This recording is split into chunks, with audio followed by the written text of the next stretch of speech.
દુનિયાનો શ્રેષ્ઠ motivational speaker એટલે ભગવાન કૃષ્ણ. 5200 વર્ષ પહેલા તમને મને એવું કીધું હતું કે એક આંગળી ઉપર, ઇમરજન્સી વાળી આંગળી ઉપર, કે જેને તમે મેં આજ સુધીમાં એ છેલ્લી ટચલી આંગળી ઇમરજન્સીનું જ નામ આપ્યું છે અને ઇમરજન્સીમાં જ એનો ઉપયોગ કર્યો છે.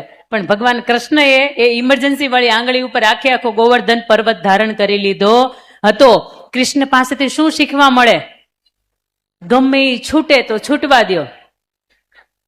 જન્મ તો કે જેલમાં થયો, અડધી રાતની ટાઢમાં તો કે એક જગ્યાએથી બીજી જગ્યાએ મૂકવામાં આવ્યા. મા બાપ તો કે જન્મની સાથે છૂટી ગયા, થોડાક મોટા થયા.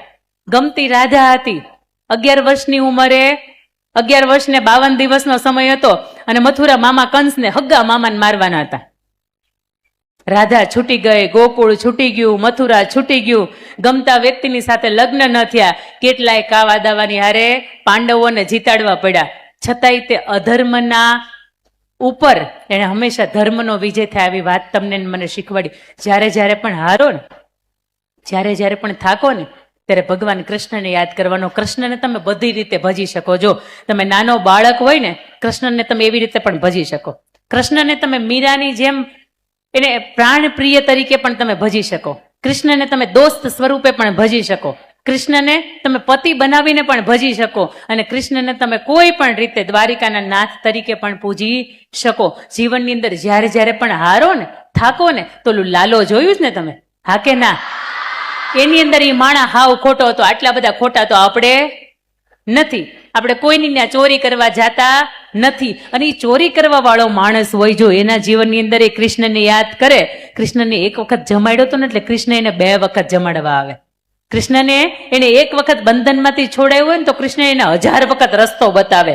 જ્યારે પણ હારો, જ્યારે પણ થાકો, ત્યારે ABCD નો કે યાદ રાખજો કે કૃષ્ણ મારો દોસ્ત છે. અને હું જ્યારે એને યાદ કરીશ ને ત્યારે એ દોસ્ત મને મળવા માટે આવશે અને મારી મુશ્કેલીમાંથી મને બહાર કાઢવા માટે પણ આવશે. શ્રીમદ ભગવદ્ ગીતાના કેટલા શ્લોક? 700. એમાંથી 575 શ્લોકના માધ્યમથી ભગવાન શ્રી કૃષ્ણ તમને મને જીવન જીવવાની રીત આપે છે. જીવનમાં ક્યાંય પણ અટવાવ ને તો શ્રીમદ ભગવદ્ ગીતાની અંદર 650 શ્લોકના માધ્યમથી એવું કહે છે કે આવી રીતે બારું નીકળી શકાય. ધર્મ કોઈ પણ હોય, સંપ્રદાય કોઈ પણ હોય, પણ કૃષ્ણ તમારો ને મારો બેયનો જ. કે પછી આવશે એલ. સવારમાં બહુ મજાની આ બાબત ઉપર મેં ભાર દઈને વાત કરી હતી, કારણ કે હવે તમે ધીરે કરતા મોટા થઈ રહ્યા છો. હવે તમે સમજો, અહીંયા વાત કરવી છે મારે. ઘરની બહાર જઈએ છીએ આપણે, સ્કૂલના નામ ઉપર સ્કૂલે આવીએ છીએ, ક્યારેક એવું કહીએ ને કે મમ્મી બહેનપણીના ઘરે જાઉં છું. અમને જો અહીંયા નવરાત્રિની છૂટ નથી, અમને બહાર જવાની છૂટ નથી, એટલે આ વિષય એમને લાગુ પડતો નથી. પણ તમે અહીંયા બધા જ બેઠા છો, તમને બહાર જવાની છૂટ છે, તમને ખરીદી કરવાની છૂટ છે. એટલે લેડી લાઈફ વાળા નૈતિકભાઈ અઠવાડિયામાં 10 વખત જાઓ તો એની છૂટ છે. ગરવો ગિરનાર ચડવાની છૂટ, તમને બધી જ છૂટ આપી છે. મા બાપે તમને આપેલી આ સ્વતંત્રતા છે ને, એનો બરાબરનો તમારે ઉપયોગ કરવાનો છો. સ્વતંત્રતાનો ઉપયોગ કરવાનો, એને દુરુપયોગ નથી કહેતી. તમને બધી સ્વતંત્રતા છે.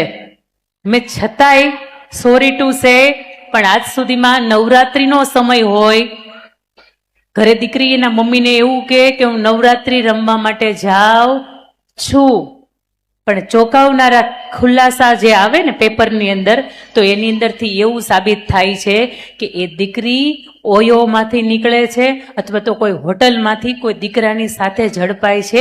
અહીંયા એક બાબત હું બિલકુલ નથી કહેતી કે દીકરી ખોટી છે, છોકરીમાં વાંક છે, હું બિલકુલ નથી કહેતી. પણ તમે તમારા મા બાપને હું વિશ્વાસ અપાવો છો? તમે ક્યાં જાઓ છો? ગરબા રમવા માટે, રાઈટ?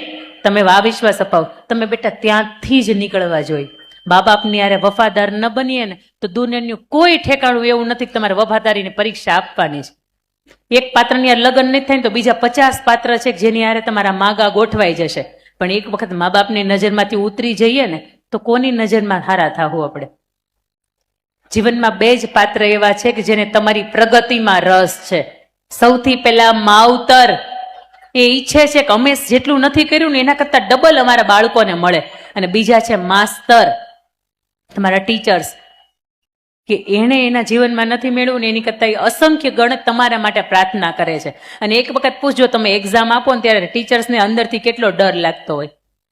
એને એમ થતું હોય કે મારી એક્ઝામ છે, કારણ કે મેં જે બાળકોને શીખ્યું છે ને એ બાળકોને એક્ઝામ આપવાની છે. આ વફાદારી, આ નીતિમત્તા ક્યારે પણ ન ચૂકાય ને એવી આપ સૌને બે હાથ જોડીને વિનંતી કરું છું.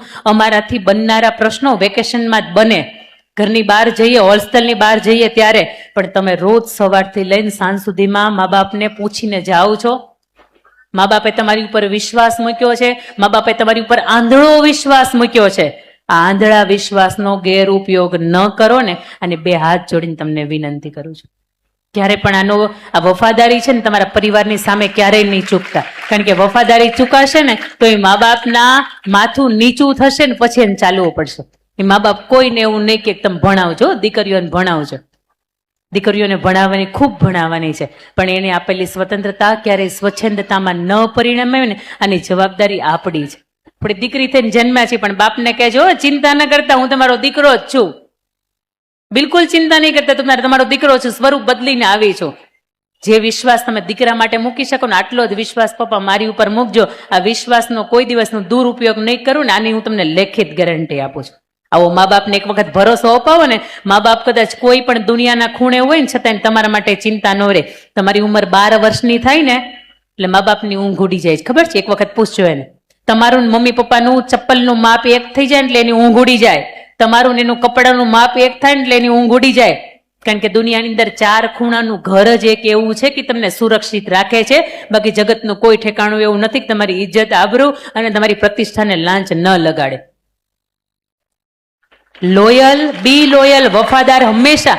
બીજું કાંઈ તમે યાદ ન રાખો તો કાંઈ વાંધો નહીં, પણ વફાદારી તમારા પરિવારની સાથે ક્યારેય ન ચૂકાય ને, આ વાત ઉપર વધારે ભાર મૂકજો. એલ પછી આવશે એમ, મેચ્યોરિટી. કોને કહેવાય? અને હું તમને ઉદાહરણ આપું છું. સુરતની અંદર મારા ઘરની પાછળ એક રિંગ રોડ નીકળે. રિંગ રોડની અંદર સાંજે 8:30 વાગ્યાનો એ સમય. સાંજે 8:30 વાગે દીકરી ભંગાર વીણતી હતી. એક હાથમાં મોટો ભંગારનો થેલો હતો, એક બાજુ પોતાના ભાઈને પકડીને ઊભી હતી. સાંજે 8 વાગ્યાનો, 8:30નો સમય. એટલે મેં ગાડી ઊભી રાખીને મેં પૂછ્યું, બેટા બીક નથી લાગતી? આસપાસ કોઈ નથી, કેવું અંધારું છે? ઘરે જતા રહ્યો ને બેટા, ઘરે જતા રહ્યો ને. એટલે એ દીકરી એવું કે છે, જે આજના દિવસના પૈસા ભેગા નથી થયા.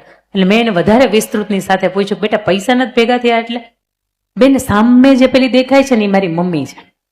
એને શરીરની અંદર રોગ છે, એને ખંજવાળ આવે છે, એમાંથી લોહી નીકળે છે, એમાંથી દુર્ગંધ આવે છે. એટલે અમારા પપ્પા મને અને મારા ભાઈને છોડીને જતા રહ્યા છે. દીકરીની ઉંમર 7 કે 8 જ વર્ષની છે, અને એની સાથે જેનો ભાઈ છે ને એની ઉંમર 3-4 વર્ષની ઉંમર છે એની. દીકરી મને એવું કહે છે કે મારા મમ્મી આવી અવસ્થાની અંદર કામ કરી શકતા નથી. અમને પીવા માટેનો પાણીનો ગોટલોય નથી, અમને સૂવા માટેનું કોઈ ઠેકાણું નથી, અમને ઓઢવા માટેના વધારાના કોઈ વસ્ત્રો નથી, અમને પાથરવા માટેનું કાંઈ નથી, ને અમને જમી શકે ને આવું અમારે રસોડું કે કાંઈ નથી. સવારથી સાંજ સુધી. મેચ્યોરિટી કોને કહેવાય એની વાત કરું. 7 વર્ષની ઉંમરમાં ખબર પડે જવાબદારી કોને કહેવાય, મેચ્યોરિટી કોને કહેવાય. 7 વર્ષની ઉંમરમાં એ દીકરી એવું કે આખો દિવસ હું ભંગાર વીણું, કચરો વીણું, પાણીની બોટલો જેને જ્યાં પણ ત્યાં ફેંકી દીધી છે આ વીણું, અને એમાંથી જે કંઈ પણ પૈસા આવે બેન, એમાંથી હું ક્યારેક ભાત લઉં, ક્યારેક દાબેલી લઉં, ક્યારેક વડાપાઉં લઉં, ક્યારેક કોઈ પણ શાકભાજી લઉં, ક્યારેક કોઈક ફ્રૂટ લઉં, અને મારા મમ્મીને અને મારા ભાઈને જમાડું, અને જો વધે ને તો હું ખાઉં. સાહેબ આનાથી મોટી મેચ્યોરિટીની વ્યાખ્યા દુનિયાની અંદર તમને જોવા ક્યાં મળે? તમે તમારી જાતથી સમજો છો કે મારા પરિવારને મારી જરૂરિયાત છે, અથવા તો નાનપણથી પિતાની હાજરી ન હોય ને એ ભાઈને પૂછજો કે દુનિયાની અંદર કેટલા દુઃખ લાગ્યા છે. આપણે હોય ને આપણા મમ્મીની હાજરી ન હોય ને તો આપણને ખબર છે આ જગતના કેટલાય દુઃખ આપણે જોયા. ગુજરાતીની અંદર સરસ મજાનો એક દીહો છે કે ઉદરે રહેતા બાપ ગયો અને મરણતા મુઈ માં, ઘણે વીતશે હજી ઘણાય પડશે ઘા. એમ પછી આવશે એન, નેશન્સ લવર. હૃદયની અંદર હું તિરંગો એટલા માટે રાખું છું કે મારું દરેક કર્મ હોય ને, મારું દરેક કર્મ એ હંમેશા રાષ્ટ્રને સમર્પિત હોય. મારાથી 24 કલાકમાં કાંઈ એવું કામ ન થાય કે જેને રાષ્ટ્રની સંપત્તિને અથવા તો રાષ્ટ્રને નુકસાન કરે. તમારી ઉપર એક જ વસ્તુ આવે છે કે રાષ્ટ્રને સમર્પિત થાવ કે ન થાવ, પણ તમે તમારી સંસ્થા છે ને એને સમર્પિત થજો. પરિકર આવે તમારે પરિકર, બેન્ચીસમાં એનો ઉપયોગ કર્યો છે ક્યારે? નથી કર્યો? ન કરતા ને, 2 હાથ જોડું જ નહીં કરતા. ઘરનો દરવાજો હાંચવો છો? હાંચવો છો ને? ઘરનો એટલે ચપ્પલનો ઘોડો હોય ને હાંચવો છો? ક્લાસની અંદર બેન્ચીસ હોય, ક્લાસની અંદર જે પંખા હોય, લાઇટ હોય, બધું હોય ને એને હાંચવજો. શું કામ? એને કોની પ્રોપર્ટી છે? સંસ્થા એ કોની પ્રોપર્ટી છે? તમારી પ્રોપર્ટી છે. દુનિયાની અંદર જે વસ્તુ તમારી નથી ને, આને સાચવન તો એ એક પ્રકારની દેશ સેવા છે. કોઈ દિવસ કોઈને નડીએ નહીં ને, એ સૌથી મોટામાં મોટી દેશની સેવા છે. કોઈ દિવસ કોઈના પ્રત્યે ઈર્ષા ન કરીએ ને, તો આ સૌથી મોટી દેશની સેવા છે. આ વાર્ષિક ઉત્સવના માધ્યમથી શીખજો. મને ઈશ્વરે જે આપ્યું એમાં મને આનંદ છે. મારે કોઈની ઈર્ષાય નથી અને મને કોઈની યારે લોહ કે મોહ પણ નથી. મને જેટલું આપ્યું છે એની અંદર હું ખુશ છું. આ એક પ્રકારની રાષ્ટ્રની સેવા છે. એન પછી આવશે ઓ શબ્દ, તમારા માટે નવો હશે, ઓપ્ટિમિસ્ટિક. બે શબ્દ એબીસીડીમાં નવા હતા. ઓપ્ટિમિસ્ટિક એટલે આશાવાદી વ્યક્તિત્વ. દુનિયામાં જે કંઈ પણ થાય આપણી સાથે, તો ઈશ્વરને કહેજો કે આની અંદર સારું થાય ને, બસ આટલું મન કરજે. હા કે ના?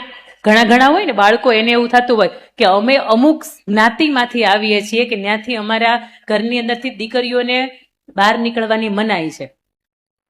આસપાસની અંદર અહીંયા આપણી દીકરીઓ ભણતી હશે ને, એમાં હશે ને બેનપણીઓ, અમને ઘરમાંથી બહાર નીકળવાની મનાઈ છે. બેન, અમારી યુપીએસસી ક્રેક કરવી છે, કેવી રીતે કરી શકીએ?